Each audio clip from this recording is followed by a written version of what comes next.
നമുക്ക് ഈ പഴയ ബുക്കിൻ്റെ പേപ്പർ കൊണ്ട് ഒരു അടിപൊളി റെയിൻബോ ഉണ്ടാക്കിയാലോ? ആദ്യം തന്നെ പേപ്പർ കട്ട് ചെയ്ത് ചെറിയ ചെറിയ പീസാക്കി വെള്ളത്തിലിട്ട് വെക്കണേ. വെള്ളത്തിലിട്ട് വെച്ച് 2-3 മണിക്കൂർ കഴിയുമ്പോൾ കൈകൊണ്ട് നന്നായിട്ടൊന്ന് ഞെരടി കൊടുത്താൽ ഇതുപോലെ ആയി കിട്ടുവേ. ഈ 3 കളേഴ്സ് നന്നായിട്ടൊന്ന് മിക്സ് ചെയ്തെടുത്താൽ ഒരു പർപ്പിൾ കളറായി കിട്ടുവേ. അതിലേക്ക് ആദ്യം ഉണ്ടാക്കി വെച്ച പേപ്പറും കൂടി ഇട്ട് കൊടുത്താൽ നമ്മുടെ റെയിൻബോൻ്റെ ഫസ്റ്റ് കളർ റെഡിയായി. ഈ പേപ്പർ ഒട്ടിച്ചു കൊടുക്കുന്നതിന് മുമ്പ് നന്നായിട്ട് പശ തേച്ചിട്ട് വേണേ ഒട്ടിച്ചു കൊടുക്കാൻ. ഈ റെയിൻബോയിൽ മൊത്തം 6 കളേഴ്സ് ഉണ്ട്. അതിൽ ഫസ്റ്റ് കളർ ഒഴിച്ച് ബാക്കി 5 കളറിൻ്റെയും ഡാർക്ക് കളർ എൻ്റെ കയ്യിലുണ്ട്. അപ്പോൾ അതിലേക്ക് ഇച്ചിരി വൈറ്റ് കളറും കൂടെ മിക്സ് ചെയ്ത് പേസ്റ്റൽ കളറാക്കിയാണ് ഞാൻ യൂസ് ചെയ്തത്. ഈ ക്രാഫ്റ്റ് ഇതിനു മുമ്പ് കുറേ പേര് ചെയ്ത് ഞാൻ കണ്ടിട്ടുണ്ട്. പക്ഷേ അവരൊക്കെ ചെയ്തത് ടിഷ്യൂ പേപ്പർ വെച്ചിട്ടാണ്.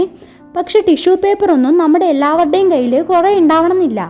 അതുകൊണ്ടാണ് ഈ സ്കൂളൊക്കെ അടച്ച ടൈമിൽ നമ്മുടെ കയ്യിൽ ഏറ്റവും കൂടുതലുള്ള ഉപയോഗിച്ചതും ഉപയോഗിക്കാത്തതുമായ നോർമൽ പേപ്പർ വെച്ചിട്ട് ഞാൻ ഈ ക്രാഫ്റ്റ് ചെയ്തേ. ഞാൻ നോർമൽ പേപ്പർ വെച്ചിട്ട് ചെയ്ത ഈ ക്രാഫ്റ്റിൻ്റെ ഫൈനൽ ലുക്ക് നിങ്ങൾക്ക് ഇഷ്ടപ്പെട്ടാൽ ഉറപ്പായിട്ടും ലൈക്കും കമൻറ്റും സബ്സ്ക്രൈബും ഒക്കെ ചെയ്യണേ. നിങ്ങൾക്ക് ഈ ക്രാഫ്റ്റ് ഇഷ്ടപ്പെട്ടോ എന്നറിയാൻ എനിക്ക് ഭയങ്കര എക്സൈറ്റ്മെൻ്റ് ഉണ്ട്. ആ മേഘത്തിൽ പേപ്പർ ഒട്ടിക്കാൻ കുറച്ച് ബുദ്ധിമുട്ടുണ്ട്, കാരണം അതിൻ്റെ അറ്റം ഇങ്ങനെ വളഞ്ഞിട്ടല്ലേ. പക്ഷേ നിങ്ങൾ സമയം എടുത്തിരുന്ന് ഒട്ടിച്ചാൽ അടിപൊളിയായിട്ട് വരുവേ. ഫൈനൽ ലുക്ക് ഇഷ്ടപ്പെട്ടാൽ ഉറപ്പായിട്ടും കമൻറ്റ് ചെയ്യണേ.